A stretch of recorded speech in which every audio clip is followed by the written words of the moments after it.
नमो नमः दोस्तों। स्वागत है आप सबका आपके अपने चैनल एचपी संस्कृत में। दोस्तों, पिछले जो हमने कुछ भाग 8 से 10 भाग वेद विषय में हमने अब तक जितना पढ़ा उससे संबंधित दोस्तों ये वीडियो मैं आपके लिए विशेष रूप से लेके आया हूँ।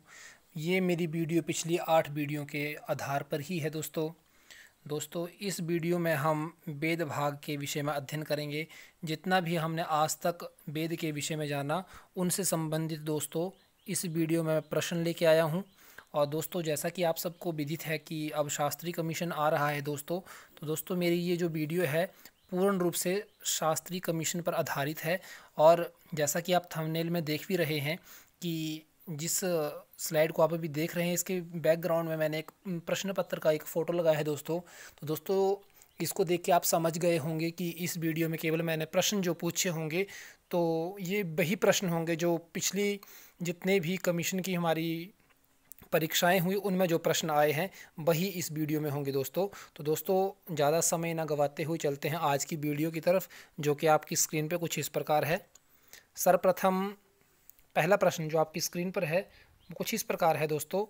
ऋग्वेद में सूक्तों की संख्या कितनी है? आपकी स्क्रीन पर है दोस्तों। इसका ए ऑप्शन है 1038, बी है 1028, सी है 1048 और डी है 1058। दोस्तों अगर आपने मेरी पिछली वीडियोस देखी होंगी तो आप समय ना गवाते हुए बड़े आराम से इस प्रश्न का उत्तर दे सकते हैं। तो दोस्तों जैसा कि आपको पता है कि ऋग्वेद में सूक्तों की संख्या है 1028। आगे चलते हैं बी भाग की तरफ, जो हमारा बी पार्ट है, जिसमें दूसरा प्रश्न है ये दोस्तों। शुक्ल यजुर्वेद में अध्याय कितने हैं? तो आपको पता है कि यजुर्वेद जो है 2 भागों में विभक्त है, शुक्ल यजुर्वेद और कृष्ण यजुर्वेद। तो प्रश्न पूछा गया है शुक्ल यजुर्वेद में कितने अध्याय हैं? तो उसके ऑप्शन है, ए ऑप्शन है 40, बी है 41, सी है 44 और डी है 39। तो दोस्तों इसका सही उत्तर होगा 40। आगे चलते हैं अथर्ववेद में कितने कांड हैं? दोस्तों आपको पता है कि 4 वेदों की संख्या 4 है, ऋग्वेद, यजुर्वेद, सामवेद, अथर्ववेद। इसी के अंतर्गत दोस्तों अथर्ववेद में कांडों की संख्या दोस्तों 40 है। आगे चलते हैं दोस्तों, ये जितने भी प्रश्न आपकी स्लाइड में आपको यहाँ पे दिख रहे हैं ये सभी प्रश्न प्रीवियस कमीशंस में आ चुके हैं। और यदि आपको इन उत्तरों के विषय में या प्रश्नों के विषय में कोई संशय है तो पहले आप जो पीछे भी मैंने आज तक वीडियो डाली हैं उनको आप देख सकते हैं और उनको देखने के पश्चात आपका पूर्ण रूप से निश्चय ही आपका संशय पूरा समाप्त हो जाएगा। अगला प्रश्न देखते हैं दोस्तों। ब्रह्मा नामक ऋत्विज करता है? दोस्तों जैसा आप जानते हैं कि प्रत्येक ऋग्वेद अर्थात ऋग्वेद, यजुर्वेद, सामवेद और अथर्ववेद चारों वेदों के ऋत्विज अलग अलग हैं।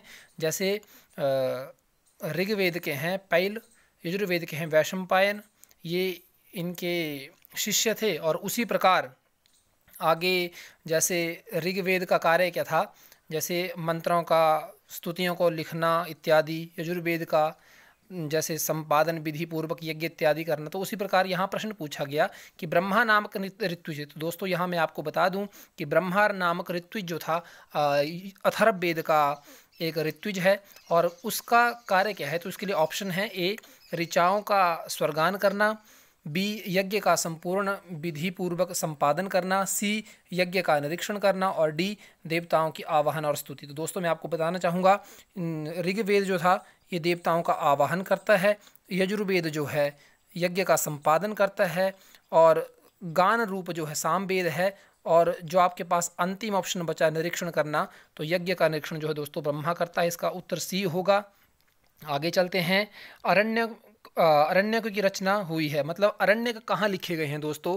तो जैसा कि आप सबको पता है कि अरण्यक शब्द का अर्थ ही वन है, तो आप उत्तर में देख सकते हैं सी ऑप्शन वन लिखा है दोस्तों। आगे चलते हैं उपनिषद अन्य किस नाम से प्रसिद्ध हैं? तो दोस्तों आपने उपनिषद की भाग जो वीडियो मैंने डाली है उसमें अगर आपने देखा होगा तो उपनिषद के लिए शंकराचार्य ने प्रमाण दिया है, उपनिषदों नाम वेदांतों नाम उपनिषद प्रमाणानि, अर्थात वेदांत जो है उसी को उपनिषद की संज्ञा दी गई है। आगे चलते हैं यम और नचिकेता का संवाद प्राप्त होता है। मुंडको उपनिषद दोस्तों यह प्रश्न उपनिषद भाग के अंतर्गत है। ए ऑप्शन है मुंडकोपनिषद, बी है कठोपनिषद, सी है प्रश्नोपनिषद और डी है मांडुक्योपनिषद। तो दोस्तों यम और नचिकेता का संवाद जो है कठोपनिषद में है। दोस्तों कठोपनिषद में 2 अध्याय हैं और प्रत्येक अध्याय में 3-3 बल्लियाँ हैं दोस्तों, उसी के अंतर्गत यह संवाद आता है। आगे चलते हैं, किस उपनिषद में मात्र 12 वाक्य हैं? प्रश्न आया, अर्थात दोस्तों यह प्रश्न जो है, अगर प्रश्नकर्ता जो है इस प्रश्न को कुछ इस प्रकार से भी पूछ सकता है कि उस उपनिषद का नाम बताओ जो सबसे छोटा है, यह प्रश्न भी बन सकता है दोस्तों। तो इसके ऑप्शन हैं ईशावास्योपनिषद ए, बी मांडुक्योपनिषद, वी सी प्रश्नोपनिषद और डी कठोपनिषद। तो दोस्तों मैं आपको बताना चाहूँगा कि सबसे बड़ा जो उपनिषद है वो है बृहदारण्यक उपनिषद, और सबसे छोटा जो है और जिसमें केवल 12 ही वाक्य हैं अर्थात 12 ही मंत्र हैं तो वो है मांडुक्य उपनिषद। आगे बात करते हैं, उपनिषदों में प्रथम भाष्य किसने लिखा? तो आपके ऑप्शंस हैं ए शंकराचार्य, बी कालिदास, सी वाल्मीकि और डी वेदव्यास। तो दोस्तों कालिदास ने 3 नाटक, 2 खंडकाव्य और 2 गीति काव्य लिखे हैं, और सी वाल्मीकि ने रामायण लिखी है, वेद व्यास ने 18 पुराण और महाभारत लिखा है, और शंकराचार्य जो है दोस्तों इन्होंने 10 उपनिषदों के ऊपर अपना भाष्य लिखा है दोस्तों। ईशकेन कठ प्रश्न मुंड मांडुक्य तिरह ऐतरेयम च छांदोग्यम बृहदारण्यक, इस प्रकार से दोस्तों यह 10 हैं। आगे चलते हैं, किस शास्त्र में वेदों का मुख, अच्छा किस शास्त्र को वेदों का मुख कहा गया है? तो दोस्तों आपने पाणिनि शिक्षा वाली मेरी वीडियो देखी होगी जिसमें मैंने बताया है कि पाणिनि शिक्षा के अंतर्गत 42वें और 43वें और 44वें श्लोकों के अंतर्गत वहाँ पे इस भाग में इसका प्रमाण दिया गया है। तो मुख के विषय में कहा गया छंदः पादौ तु वेदस्य मुखम व्याकरणम स्मृतम। तो मुख क्या है? व्याकरण है दोस्तों, इसका उत्तर होगा सी। आगे चलते हैं, अगला है उत्तिष्ठ जागृत प्राप्य वरान विरोध वरान बोधयत, अर्थात उठो और जागो, अर्थात हे बालक उठो और अपना वर मांगो, अर्थात तुम क्या मांगना चाहते हो। तो दोस्तों यह संवाद आया था यम नचिकेता के संवाद के अंतर्गत। तो पिछली प्रश्न में आपने, पिछली स्लाइड में आपने देखा कि यह कठोपनिषद के अंतर्गत यम और नचिकेता संवाद के अंतर्गत आया था। तो इसका उत्तर होगा कठोपनिषद। ओंकार ए वेदम सर्वम, यह वाक्य उद्धृत है छांदोग्योपनिषद, ईशावास्योपनिषद, कठोपनिषद और कैवल्योपनिषद। दोस्तों कैवल्योपनिषद की उपनिषद के अंतर्गत आता है। कठोपनिषद में यम नचिकेता का संवाद है। ईशावास्योपनिषद में ईशावास्यमिदं सर्वम की ये संसार जो है पूर्ण रूप से ईशावास्यम है, इसके विषय में बताया गया है। तो दोस्तों छांदोग्योपनिषद इसका सही उत्तर होगा। आगे चलते हैं, आत्मा अजरो अमरो अमृतोभ्यो ब्रह्मा भयम, यह वाक्य उद्धृत है, किसके अंतर्गत आता है? तो दोस्तों श्वेताश्वेतोपनिषद के अंतर्गत आता है। आगे चलते हैं, ऋग्वेद में सूक्तों की संख्या, दोस्तों ये कोई और प्रश्न पत्र है उसके अंतर्गत भी दोस्तों ये प्रश्न बार बार रिपीट हो रहा है। तो इसका उत्तर अभी मैंने आपको बताया कि 1028 है। आगे बात करते हैं, ऋग्वेद की वर्तमान में उपलब्ध शाखाएँ हैं। जैसे आपको पता है कि शाखाओं का जो व्यवधान दिया गया है यह पतंजलि के द्वारा दिया गया है कि ऋग्वेद में 21 हैं, लेकिन वर्तमान में केवल 5 ही उपलब्ध हैं। यहाँ दोस्तों लोग कंफ्यूज हो जाते हैं, स्टूडेंट कंफ्यूज हो जाते हैं कि यहाँ पे 21 ऑप्शन भी है, 5 भी है, लेकिन कई लोगों को सिर्फ इतना पता है कि 21 शाखाएँ हैं। तो दोस्तों 21 को सही कर देते हैं। आपने ऐसा नहीं करना है, अगर आप ऐसा करेंगे दोस्तों तो आपका उत्तर गलत हो जाएगा। तो इसका वर्तमान में केवल 5 शाखाएँ उपलब्ध हैं, जो कि हैं शाकल, बाष्कल, आश्वलायन, शांखायन और मांडुक्य। दोस्तों यह 5 हैं। आगे बात करते हैं, ऐतरेय ब्राह्मण का संबंध किस वेद से है? तो दोस्तों अगर आपने मेरी वीडियोस देखी होंगी जो 8 से 10 वीडियो में पहले बना चुका हूं, तो दोस्तों आप इन सभी प्रश्नों के उत्तर आराम से दे पाएंगे। इसके ऑप्शंस हैं ऋग्वेद, यजुर्वेद, सामवेद, अथर्ववेद। तो दोस्तों इसका सही उत्तर होगा ऋग्वेद। ऋग्वेद की 2 शाखाएं हैं, एक तो है ऐतरेय ब्राह्मण मिलता है और दूसरा मिलता है कौशितकी। कौशितकी को दूसरा नाम दोस्तों शांखायन भी है। आगे बात करते हैं, ज्योतिष को वेद पुरुष का कौन सा अंग कहा गया है?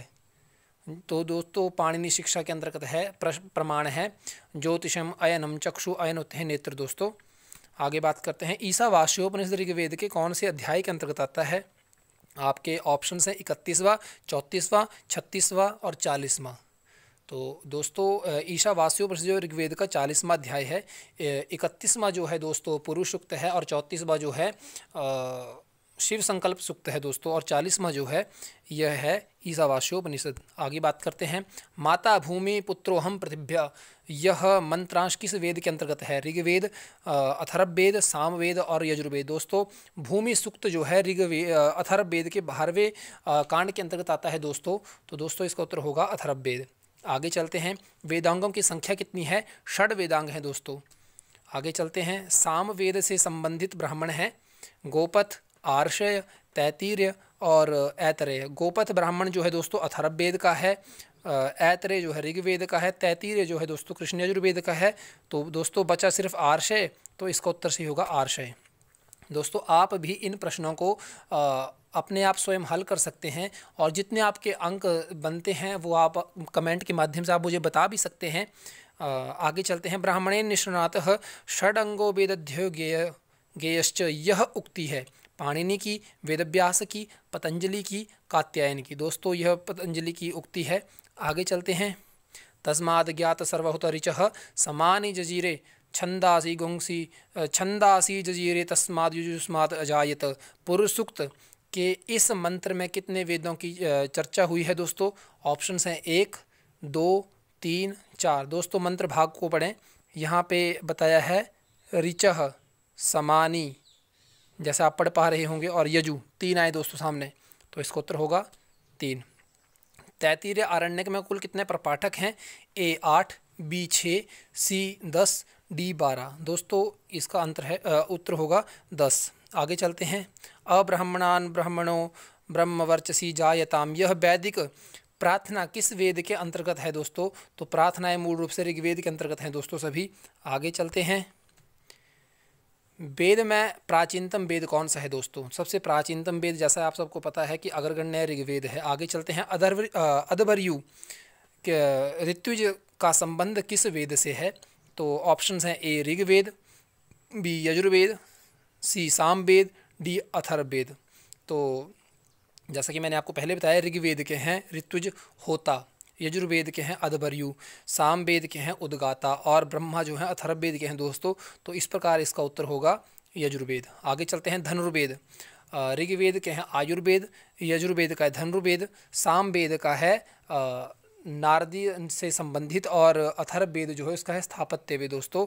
तो इसका उत्तर सही होगा B ऑप्शन। आगे चलते हैं, माता भूमि पुत्रो अहम प्रतिभ्या। दोस्तों देखो ये प्रश्न पीछे पहले भी आ चुका है, फिर से यह आया, रिपीट हुआ दोस्तों। कुछ क्वेश्चंस ऐसे हैं दोस्तों जो हर साल घिसे पीटे रूप से आ ही रहे हैं दोस्तों, जैसे ऋग्वेद के सूक्तों की संख्या, ये देखो आपने एक प्रश्न यह भी देख लिया, और जैसे षड वेदांगों से संबंधित प्रश्न आए दोस्तों।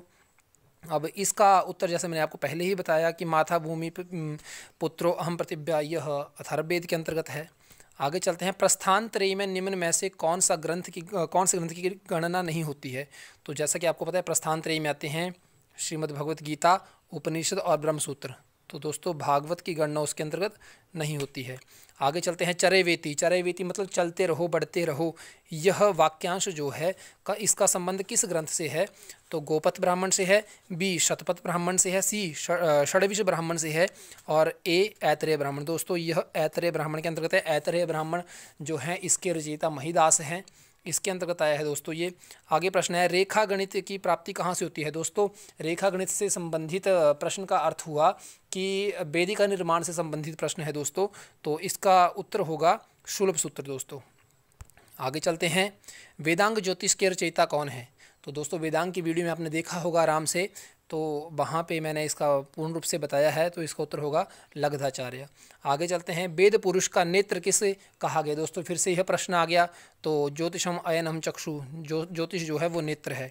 आगे है, तेन त्यक्तेन भुंजिथा वाक्यांश किस उपनिषद से संबंधित है? ऑप्शंस हैं A Mundakopanishad, B Ishavasyopanishad, C Kenopanishad, D Kathopanishad. दोस्तों यह ईशावास्योपनिषद के अंतर्गत आता है। ईशावास्यमिदं सर्वं यत् किंचित जगत्याम जगत तेन त्यक्तेन भुंजिथा माँ गृध कस्यास्विद्धन। इसके अंतर्गत पहला ही मंत्र है दोस्तों ईशावास्योपनिषद का। आगे चलते हैं, निरुक्त की रचना किसने की? तो दोस्तों इसके ऑप्शंस हैं सायन, B यास्क, C पतंजलि और D वात्स्यायन। दोस्तों ऑप्शंस आपके सामने हैं, आप भी गैस कर सकते हैं। तो आपने अगर वीडियोस पीछे देखी होंगी तो आप पूर्ण रूप से इसका उत्तर दे सकते हैं। निरुक्त के रचयिता जो है दोस्तों यास्क हैं। आगे चलते हैं। मंडल क्रम के अनुसार ऋग्वेद में सूक्तों की संख्या कितनी है? तो दोस्तों ये प्रश्न फिर से आगे देखो, तीसरी बार दोस्तों ये प्रश्न आ गया। मतलब आप इससे अनुमान लगा सकते हैं कि मैंने 3 से 4 प्रश्न पत्र इसके अंतर्गत अभी तक लेके आया हूँ दोस्तों, तो हर बार यह प्रश्न आया है। आगे चलते हैं। अथर्ववेद से संबंधित रखने वाले ऋत्विज कौन से हैं? ब्रह्मा। दोस्तों ये प्रश्न भी दूसरी बार आ गया। गांधर्व वेद गायन विद्या दोस्तों किस वेद के अंतर्गत है? ऋग्वेद, यजुर्वेद, सामवेद या अथर्ववेद? तो दोस्तों मैंने आपको बताया ही, ऋग्वेद में मंत्र भाग है, यजुर्वेद में यज्ञ की विधि है, सामवेद में गायन है और डी में जो है ब्रह्मा है जो कि यज्ञ का निरीक्षण करते हैं। गोपत ब्राह्मण का संबंधित किस वेद से है? दोस्तों इसके ऑप्शंस हैं अथर्ववेद, यजुर्वेद, ऋग्वेद और सामवेद। दोस्तों मैं आपको बताना चाहूँगा अथर्ववेद का केवल एकमात्र ब्राह्मण है जो कि गोपथ है, तो इसका उत्तर होगा गोपथ ब्राह्मण। आगे बात करते हैं।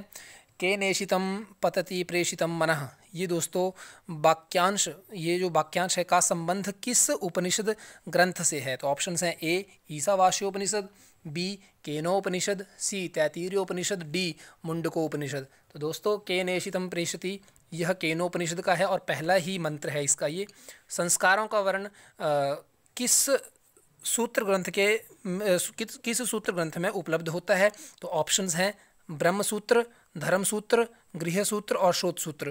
तो दोस्तों मैं आपको बताना चाहूँगा यज्ञ से संबंधित जो है वो है पहला हमारा श्रोत सूत्र, दूसरे पर आएगा जो कि धर्म सूत्र है जिसमें दूसरे पर आएगा गृह सूत्र जिसमें षोडश संस्कार से संबंधित हैं, उसी के अंतर्गत संस्कार भी आते हैं। धर्म सूत्र में दोस्तों सामाजिक आचार विचार व्यवहार इत्यादि आते हैं। और तीसरा है दोस्तों शुल्ब सूत्र, ना कि ब्रह्म सूत्र। ये ऑप्शन गलत है दोस्तों, ये ऑप्शन गलत है, इसका सही उत्तर होगा गृह सूत्र। आगे चलते हैं। वेद पुरुष का हस्त वेदांग। दोस्तों वेदांग का ये श्लोक आप याद कर लेना। छंदः पादौ तु वेदस्य हस्तः कल्पोत्पठ्यते ज्योतिषमयनं चक्षुः नृक्तं श्रोत्रम् उच्यते शिक्षाघ्राणं तु वेदस्य मुखं व्याकरणं स्मृतं तस्मात् सांख्यविदत्यैव ब्रह्मलोकं मह्यते।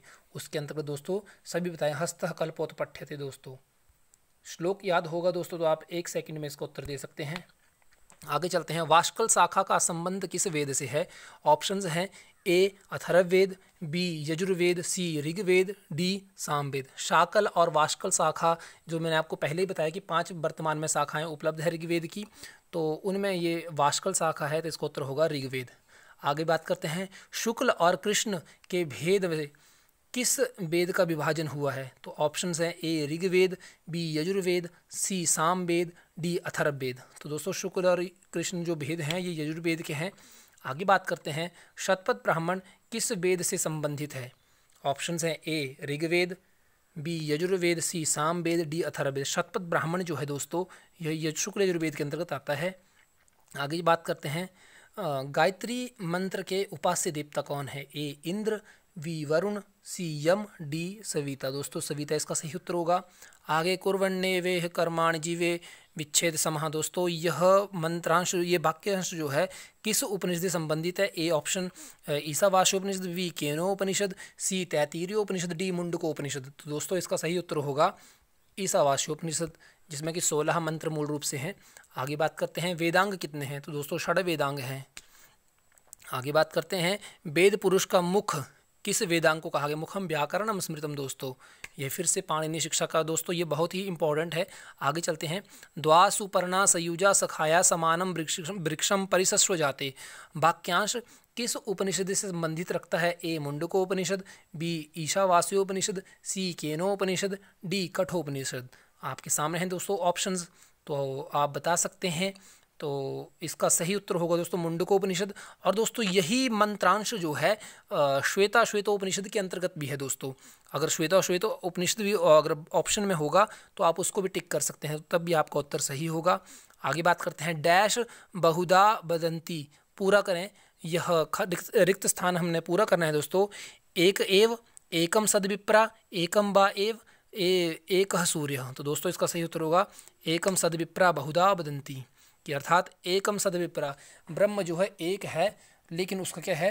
विप्रह बहुधा वदंती। विप्रह अर्थात विद्वान लोग, यहाँ पे पंडित से बोध नहीं है दोस्तों, इसका अर्थ हुआ कि ब्रह्म एक है, अर्थात जीव, अर्थात इसको आप ईश्वर कह लो या ब्रह्म कह लो, कि वो केवल एक है, लेकिन गुणी लोग या विद्वान लोग उसी को बहुत रूपों में उसको बताते हैं। आगे चलते हैं। इनमें से कौन सा वेदांग नहीं है? शिक्षा, कतप, निरुक्त और उपनिषद। कतप में दोस्तों यहाँ पे कल्प होना था, और उपनिषद जो है ये वेदांग के अंतर्गत नहीं आता है। आगे चलते हैं। इनमें से कौन सा संवाद सूक्त नहीं है? यम यमी, शर्मापणी, इंद्र, विश्वामित्र नदी। तो शर्मापणी आपने देखा है कि यह ऋग्वेद के अंतर्गत है, और यम यमी भी, विश्वामित्र नदी भी, ये इंद्र सूक्त नहीं है दोस्तों। तो इसका उत्तर सही होगा सी। आगे, सबसे प्राचीनतम वेद कौन सा है?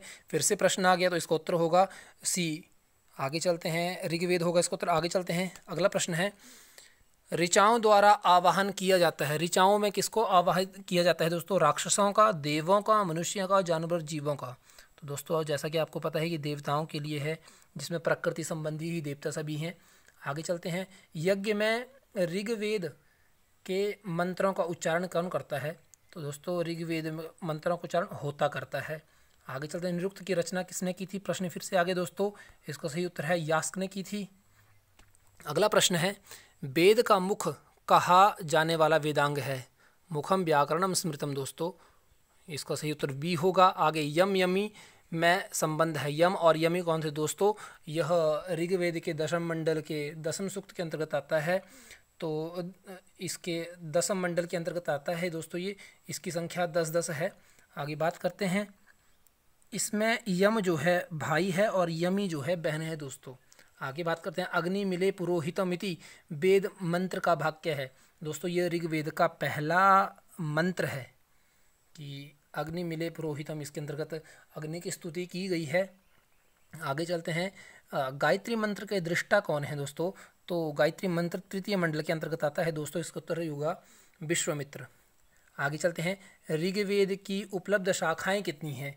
दोस्तों ये प्रश्न फिर से आ गया, तो इसका उत्तर सही होगा बी ऑप्शन 5। तो दोस्तों आज के इस भाग में हमने जब तक पिछली जो 10 वीडियो थी दोस्तों वेद से संबंधित बनाई थी, तो मैंने आपको कहा था इससे पिछली वीडियो में कि मैं निश्चित रूप से आपके लिए एक वीडियो लेके आऊँगा जो कि मूल रूप से वेद से संबंधित जितने प्रश्न आज तक आए होंगे। तो दोस्तों जैसे कि कमीशन नज़दीक आया, तो मैंने सोचा केवल मैं इस वीडियो में सिर्फ जो कमीशन में प्रश्न आए हैं उन्हीं को लेके वीडियो बनाऊँगा। तो मैंने जैसा कहा था वैसा किया। तो जैसा कि मैंने पहले कहा था कि यदि आपको इसमें कोई त्रुटि लगे तो आप निश्चित रूप से मुझे कमेंट के माध्यम से बता सकते हैं। अगर आपको वीडियो अच्छी लगी हो तो आप फिर भी मुझे प्रोत्साहन के लिए कुछ ना कुछ कमेंट निश्चित रूप से करके बताएं कि आपको वीडियो ये कैसी लगी। और तब तक के लिए नमो नमः दोस्तों। अगले भाग में हम दर्शन के विषय में पढ़ेंगे। तो तब तक के लिए दोस्तों नमो नमः दोस्तों।